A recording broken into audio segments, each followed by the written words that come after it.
je vais vous présenter une entreprise créée par 3 Français, un ancien chercheur de DeepMind et 2 qui étaient chez Meta. Cette entreprise, qui n'existait pas il y a à peine 8 mois, a eu le temps, dans cet intervalle, de faire trembler toute l'industrie de l'IA en publiant des modèles alternatifs à ChatGPT qui explosent toute la concurrence, être valorisé à presque 2 milliards de dollars.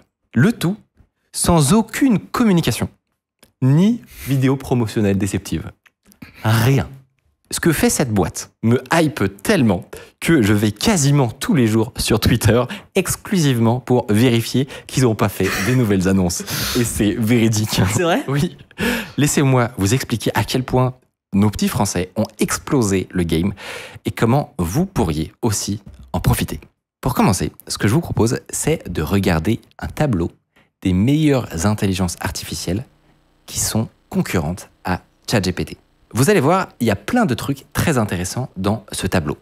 Par exemple, on dirait que ChatGPT régresse entre plusieurs versions. Sinon, on peut voir qu'il y a aussi des scores qui sont incohérents, qui ne sont pas dans le bon ordre, c'est bizarre. Et surtout, il y a ces petites lignes jaunes.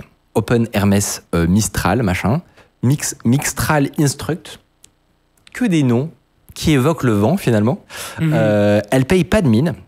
On dirait même comme ça qu'elles ne sont pas si bien classées, mais ce serait passé à côté de la révolution, et je pèse mes mots, qui se cache derrière. Déjà, il faut réaliser qu'il y a pas mal de manières de mesurer la performance d'un LLM, mais pour faire court, c'est pas simple. Vraiment pas simple.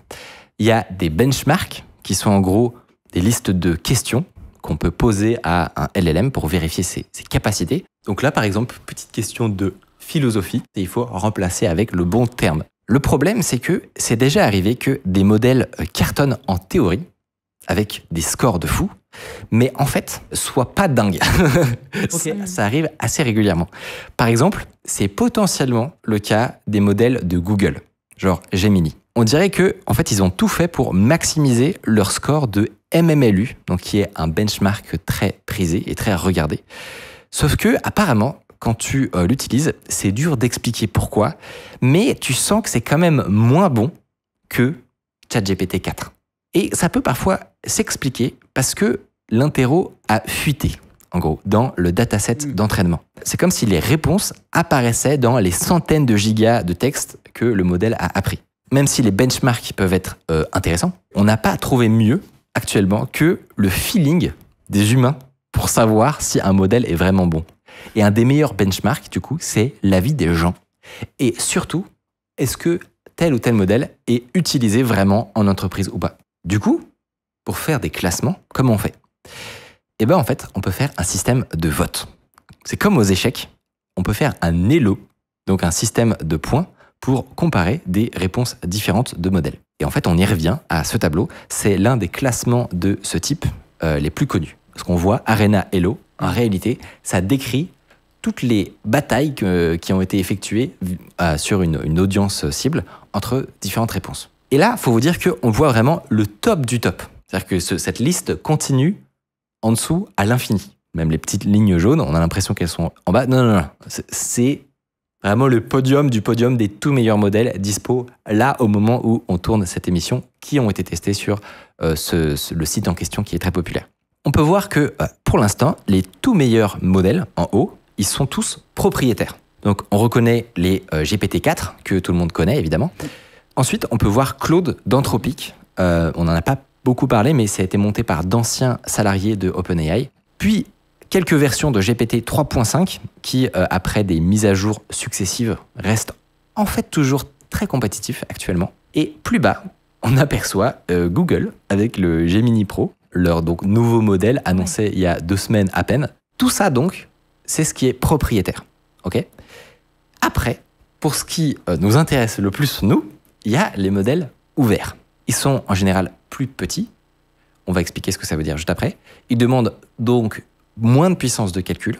On peut les télécharger gratuitement, les faire tourner en local et les réentraîner, ce qui est un des trucs les plus intéressants, sur nos propres données pour les rendre vraiment très forts.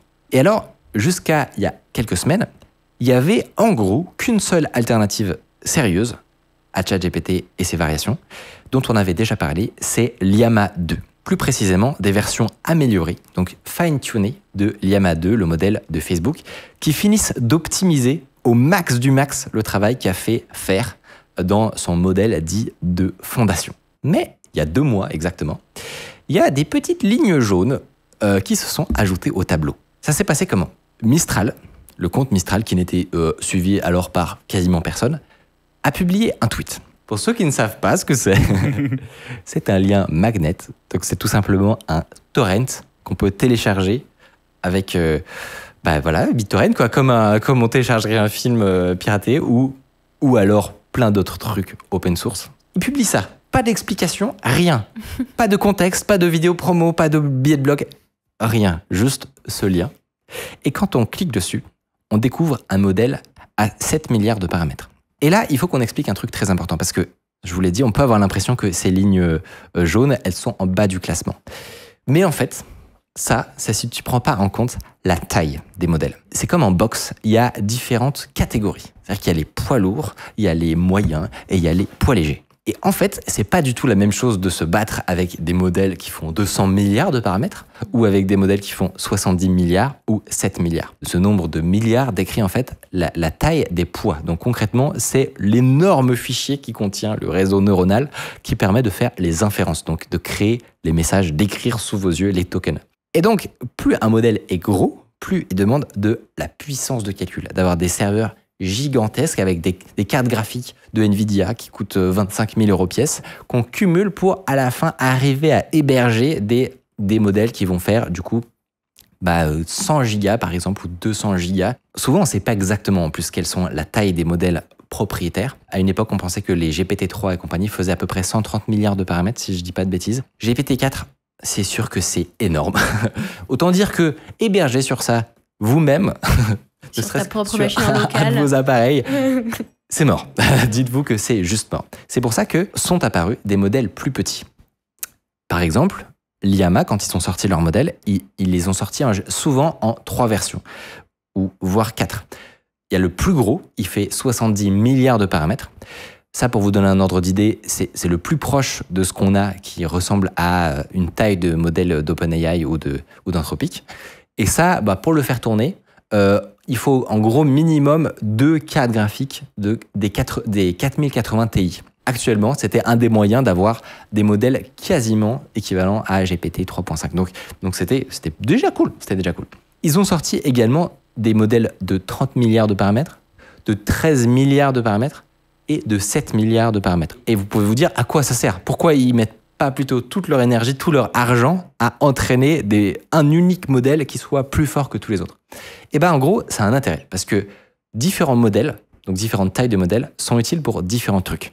Tu peux avoir besoin d'un très très gros modèle et donc d'une très bonne compréhension, d'une très grande culture générale pour effectuer certaines actions, en faisant des compromis du coup sur le coût par mot, le coût par token et le fait d'avoir des très grosses infrastructures. Mais parfois, tu peux avoir des besoins plus restreints que tu es prêt à échanger contre des performances. Donc par exemple, si tu veux te faire tourner un modèle sur ton Mac mini qui a 16 Go de RAM, tu es très content en fait qu'il y ait des modèles 13 milliards ou 7 milliards, mais pendant très très longtemps, avec un modèle de 7 milliards de paramètres, tu faisais quasiment rien. Pour faire des résumés, ça peut marcher un petit peu, ou pour essayer de, trouver des synonymes à un mot, enfin voilà, des choses qui jouent avec le langage, mais à un bas niveau, on va dire. C'est un élève de CM2, tu peux dire ça. Mistral, c'est un modèle de 7 milliards de paramètres. C'est le plus petit qu'on voit être publié. Il est dans le top 10. Sauf que, en fait, il est complètement dingue. Quand ils l'ont sorti, les gens y croyaient à moitié. Tu vois, on pensait qu'il y avait des bugs quand on voyait les benchmarks. On s'est dit, non, mais c'est pas possible. Ce que je vous expliquais, ils l'ont entraîné sur des benchmarks. Ça n'a pas de sens. On ne devrait pas pouvoir obtenir ce genre de résultat avec un modèle qui tient dans un fichier de 5 gigas. Ça n'a pas de sens. Mais en fait, si. C'est-à-dire que leur modèle de 7 milliards, surtout quand il a été fine-tuné, c'est un peu les noms, les variations, les OpenRMS, tout ça que vous voyez dans le tableau, ce sont des versions améliorées par la communauté, qui ont poussé ce modèle à un niveau où il explose évidemment tous les 13 milliards, mais également les meilleurs modèles en 70 milliards de paramètres. C'est-à-dire qu'actuellement, la meilleure déclinaison de Mistral, c'est en 7 milliards de paramètres, c'est Sterling LM 7B Alpha. Elle explose des GPT 3.5 Turbo, okay, PPLX 70 milliards, donc ça 70B ça veut dire 70 milliards. C'est la ligne Starlink qu'il faut regarder. Exactement. Llama 2 70 milliards. Je sais pas si vous vous rendez compte non, mais c'est fou. La prouesse que c'est.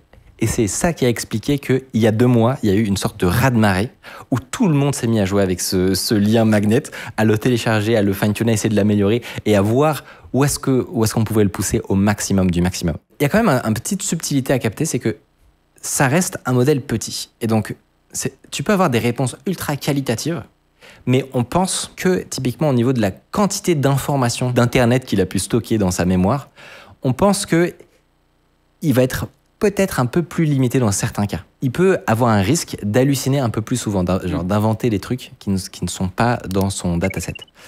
C'est peut-être une toute petite nuance qu'on peut donner au fait d'avoir un modèle de 7 milliards. Mais à part ça, ça veut dire que ce truc-là, vous pouvez le faire tourner sur certains iPhones ou de manière plus réaliste sur votre Mac, sans aucun problème. Ça va tourner à la vitesse de l'éclair, parce que c'est vraiment tout petit, donc c'est bien plus rapide que vous ne pourriez le lire. Et ça veut dire que des développeurs même d'applications peuvent maintenant l'intégrer en back-end pour, en local complètement, sans avoir la moindre connexion Internet, avoir un quasi GPT 3.5. Vous avez vu que pour l'instant, j'ai pas parlé d'une petite ligne. Ouais. Il en manque une là. Ça a à peine 10 jours. Et c'est une autre forme de révolution. C'est-à-dire qu'il publie simplement un nouveau magnet. Et alors là, c'est Noël, tu vois, donc tu ouvres le magnet et tu regardes ce qu'il y a dedans.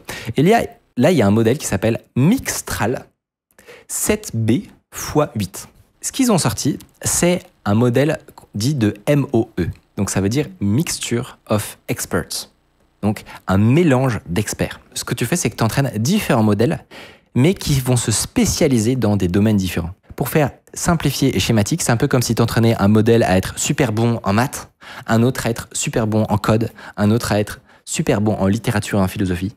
Dans les faits, c'est quand même beaucoup plus compliqué que ça, mais ce que ça permet de faire, concrètement, c'est d'entraîner un modèle, du coup, avec différentes branches. Et en gros, c'est comme un Cerbère à 8 têtes, mais où, lors de la génération, donc pour chaque nouveau token généré, il y a seulement 2 de ces têtes qui sont utilisées. C'est probablement, on est quasiment sûr que OpenAI a utilisé cette architecture sur GPT-4. Et c'est comme ça qu'ils ont réussi à atteindre ce niveau. Là où c'est intéressant, c'est que, en gros, pour simplifier, tu bénéficies de la taille d'un modèle qui fait 8 x 7 sans en payer le coût au niveau du hardware. Okay. Donc, pour le coût d'un 7 plus 7, donc pour le coût de 14 milliards de paramètres, tu bénéficies en quelque sorte de 8 x 7. Ok. Il est juste plus gros en taille, mais il ne nécessite pas plus de puissance de calcul, c'est ça ? Exactement. Okay. En gros, on peut considérer qu'il est à peu près du niveau de GPT 3.5, enfin peut-être même un peu au-dessus dans les tests. Fou, ouais. Mais c'est pas ça le plus fou. Le plus fou, c'est que tu peux le faire tourner littéralement en local sur un Mac M3 Ultra qui a 64 Go de RAM. C'est fou. C'est la première fois de l'histoire que c'est possible. Et le deuxième truc de fou, c'est le niveau de performance. Parce que pour l'instant, on a juste parlé de l'intelligence, mais c'est pas la seule chose qui compte. Il y a la vitesse des tokens aussi qui importe. C'est à quel point tu vas... La rapidité de réponse. Exactement, à quel point tu vas vite à répondre. Et eux, non seulement leur modèle est giga smart, mais surtout, il peut répondre à énormément d'utilisateurs en même temps. Donc en gros, ça veut dire que sur ton Mac qui a 64 Go de RAM, tu peux débiter du token comme jamais. Et pour faire le parallèle plus réaliste t'es une entreprise et tu veux déployer ta propre version de Mistral, et j'ai discuté avec pas mal de boîtes qui sont totalement en train de faire ça actuellement. Ah ouais. Ils sont en train de prendre Mistral, de les fine-tuner sur leur version et de déployer ça sur leur serveur. Pour ces entreprises-là, ça va coûter beaucoup, beaucoup moins cher que ça ne coûte à OpenAI de faire la même chose. Ouais. Pour faire très, très court. Je pense que vous réalisez du coup que ma hype n'est pas déplacée. Surtout que, pour l'instant, je vous ai parlé de 2 petites révolutions. Il y en a probablement encore à venir, en réalité. Et comment on le sait ? C'est parce qu'ils ont annoncé récemment leur cloud, donc leur version hébergée de leur modèle, qui s'appelle la plateforme. J'y ai eu accès et c'est en gros une version de l'API d'OpenAI. Il y a même une rétrocompatibilité, c'est-à-dire que si tu as développé un service pour OpenAI, c'est les mêmes endpoints, tout marche pareil, tu as juste à changer l'URL et tout va bien. Malin. Et du coup, sur cette plateforme, qu'est-ce qu'on a découvert ? Qu'il y a effectivement les 2 modèles qu'ils ont déjà publiés. Mistral Tiny, je crois. Mistral Small. Le Mistral Small, pour eux, c'est la petite ligne jaune tout en haut. Hein. Ok. Voilà. Mais il y a un troisième modèle, Mistral Medium, qui est en alpha. Celui-là n'a pas été encore publié, donc c'est pas exactement d'ailleurs ce qu'ils vont faire. Mais ce Mistral Medium, tu peux déjà essayer des inférences dessus. Ouais. Donc y accéder via une API. Exactement. Et en gros, ça promet. Ça promet d'être encore un sacré morceau. Il est probablement encore plus gros et au niveau du coût, est bien plus accessible qu'un GPT-4. On pense en fait qu'il se situe entre les deux. C'est-à-dire que c'est probablement pas encore exactement l'équivalent d'un GPT-4, mais que ça va te coûter beaucoup, beaucoup moins cher à l'inférence, ce qui est leur spécialité. Et rapidement après la découverte de ce Mistral Medium, il y a pas mal de gens qui ont commencé à faire des threads Twitter où ils font des comparaisons sur des sujets hyper précis entre GPT-4 et Mistral Medium. Parce qu'un truc à préciser, c'est que le GPT-4 qu'on voit tout en haut, c'est les versions de l'API. Il y a pas mal de gens qui commencent à constater que les versions publiques de OpenAI, de ChatGPT, deviennent de plus en plus débiles. Genre qu'ils essayent des trucs qui marchaient il y a encore 6 mois, 1 an, leur demander de générer des scripts et des trucs comme ça, ou à une époque où ça marchait bien, ils réessayent aujourd'hui, ça marche beaucoup moins bien. Ce qui se produit souvent, c'est que pour rendre l'IA safe, c'est-à-dire pour éviter qu'elle vienne titiller la sensibilité de quiconque. Politiquement correct. Exactement. On a besoin de les contraindre pour qu'elles répondent « je suis une IA, je ne peux pas faire de mal », des trucs comme ça. À chaque fois qu'on contraint un modèle à être safe, on le rend moins performant. C'est une constante. C'est-à-dire qu'on l'observe absolument partout. L'un et l'autre sont un trade-off, tu vois, c'est toujours une balance. Et du coup, un exemple frappant que j'ai vu, c'est par exemple un exercice de codage en Python. La demande qui a été formulée à Mixtral d'un côté et à GPT-4, c'était écrire un script qui peut rentrer un fichier CSV complet qui fait 1 milliard de lignes dans une base de données SQL. Pas besoin de comprendre vraiment l'énoncé. Dites-vous juste que c'est un problème de programmation non trivial. En gros, c'est un bon moyen de vérifier si vous avez en face de vous un élève de 3e ou un PhD, quoi. Parce que la bonne réponse, en fait, c'est que tu peux pas simplement faire une boucle sur l'ensemble des entrées du CSV et les rentrer dans une base de données. Il n'y a aucun système, tu n'as pas besoin de contexte supplémentaire pour savoir que c'est juste impossible. Il te faut une manière d'approcher le problème plus intelligente où tu fonctionnes avec des batchs, tu fais attention à la gestion de ta mémoire vive, des choses comme ça. Et il fait la démonstration et il montre que d'un côté, dans l'interface de ChatGPT, dans la version 4, qu'il est complètement à côté de la plaque, qui bullshit des trucs qui ne servent absolument à rien. Il passe son temps à te dire « Non, mais ça, implémente-le toi-même. Commentaire. Bon, ça, c'est quand même un peu trop compliqué, cette boucle. Donc, ça demanderait beaucoup plus d'investigation. » Tu vois, pas hyper pertinent. Tu as besoin de lui reposer des questions en mode « Non, mais vraiment, donne-moi le script complet qui répond à l'énoncé. » Et là, il finit par y arriver. Preuve qu'il n'est pas con, juste qu'il est devenu paresseux. La même demande posée à Mistral Medium et il te pond une réponse, mais... Du caviar. Il n'y a pas un token en trop. Il commence pas à te raconter sa vie, etc. C'est to the point.